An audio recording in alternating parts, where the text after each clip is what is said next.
How's it going, everyone, and welcome back to another FPL Articles video. I hope Gameweek 4 was decent and you're ready to smash it in Gameweek 5.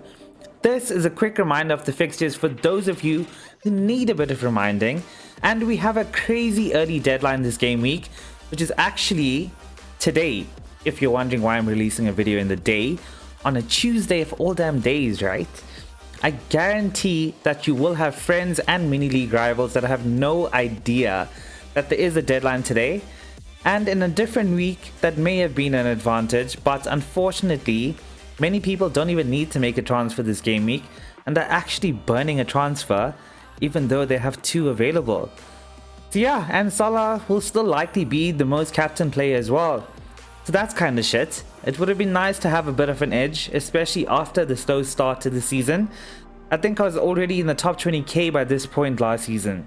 Anyway, today we'll be looking at my team selection ahead of Gameweek 5, as well as the best wildcard team for those of you who are tempted to activate it today. So make sure you drop a like on the video if you find it helpful.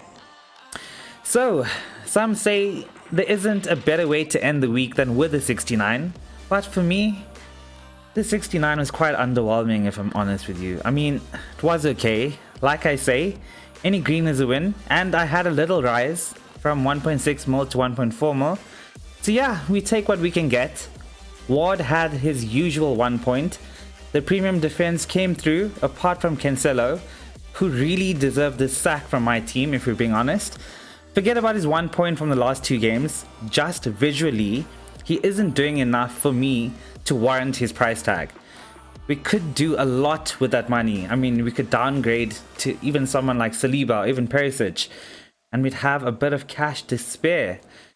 To everyone that sold Trent and Robbo, you absolutely deserve what you got.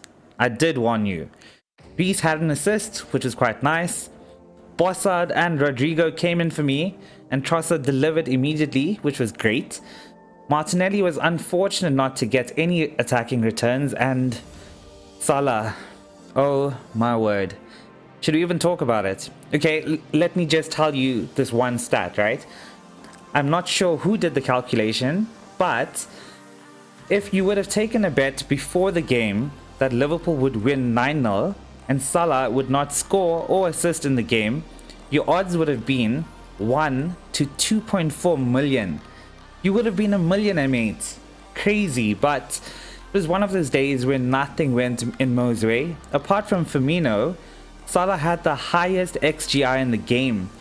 So I would massively advise not selling him like so many of you are for Gameweek 5. I wouldn't be surprised if he scored a brace or even a hattie in Gameweek 5 to make up for it. Also, if you weren't part of Havertz's Gate last season, I do not want to hear you complaining. It isn't the same at all. Salah had an effective ownership of like 170% in that game week, and he scored a hattie, with Havertz having like a 40% effective ownership. You were part of the majority now and still had a green arrow because up top, Salah's main captaincy rival, which was Jesus, scored just the 1 point.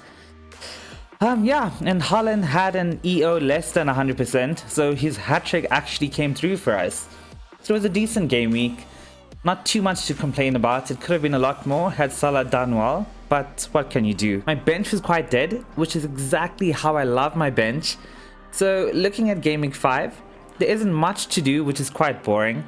I wish I had money to upgrade Ward, but it looks like I'll be addressing that in a future wildcard. The one player I do wish that I owned this game week is my FPL nemesis Gundogan. He had a nice rest in Gameweek 4, and he's basically playing as a shadow striker. It could go big in Gameweek 5. I've looked at ways of getting him in, but it would cost a -8, which isn't worth it, especially on a punt, or a -4, but I'd lose one of Trossard or Rodrigo, which I don't want to do. If you have Gundogan in, well done. For my team, I'll be saving the transfer. I think there is a chance Robbo could be benched for Tsimikas. If there is a leak before the deadline, I will make a punty transfer too that I haven't even thought about right now. So remember, I will be posting my final team here on YouTube, so make sure you subscribe to the channel and have your notifications on. So for the armband, I will easily captain Salah. I can see him scoring. I'm sure him not scoring in a record-breaking game would be eating him up inside. And Newcastle are missing a few instrumental players this game week, like ASM, Wilson and Bruno.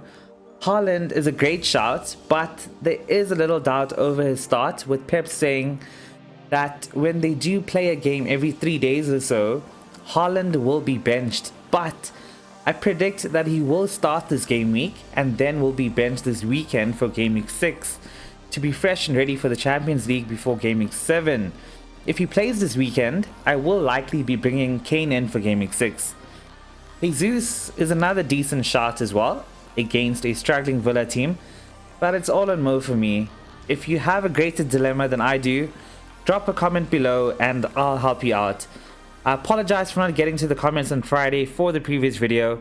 I actually was hosting quite a few friends at my place at the time, and with everyone over, I was busy editing my freaking video, so I just posted it and then got on with the night. But I'm free today and will respond.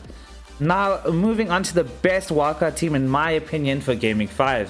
Firstly, Ward stays, since he's a starting keeper at just £4 million, and Sanchez comes in after 3 consecutive clean sheets, and even in Gameweek 1, where he didn't have a clean sheet, he still went away with 4 points. Brighton have some decent fixtures to come, so Sanchez is a no-brainer. At the back, I've got rid of Cancelo and Robbo, with Perisic and Saliba coming in. Perisic has a crazy high ceiling, and yeah, he will get the odd benching, but with Nico Williams as bench cover, it's like a cheat code. After James and Trent, Nico has the highest XGI amongst all defenders in the game. He's going to have a huge haul soon, and I seriously hope that when it does happen, it's in a game week that I choose to start him in. Saliba has gotten big points in every game week apart from one, where he actually had a -1. The man is exciting and always involved, and so freaking cheap in FPL. In the midfield, I couldn't afford Trossard, so Gross comes in instead. Martinelli is as essential as Jesus currently. Rodrigo still looks great for Leeds. Diaz comes in, he looks good, and his goal output has improved massively. And finally, Salah. On almost every wildcard I see, he isn't in it. I think that's a massive mistake. He is the FPL king for a reason. He makes the best wildcard team for me and will likely be the captain. Not likely, he will be the captain. Up top, Jesus is a no-brainer. His effective ownership is far too high to leave out. And Haaland stays over Kane, since I truly think that he will start this game week and could get yet another brace or so. Maybe after this game week, if he is benched this weekend, then you can move Haaland to Kane. But yeah, that's something to consider. If you're on a wildcard, share your team below. I'd love to see it.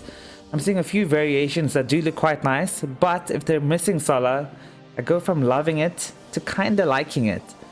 So anyway, that rounds up the video. Drop a like if you enjoyed it. I hope you smash it today in FPL, but just try not to beat me.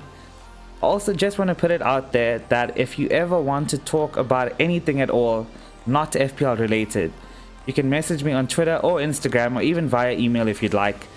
The world and life can be a shitty place at times, and I'm here if you ever just want to chat. With that said, good luck, and remember to FPL responsibly.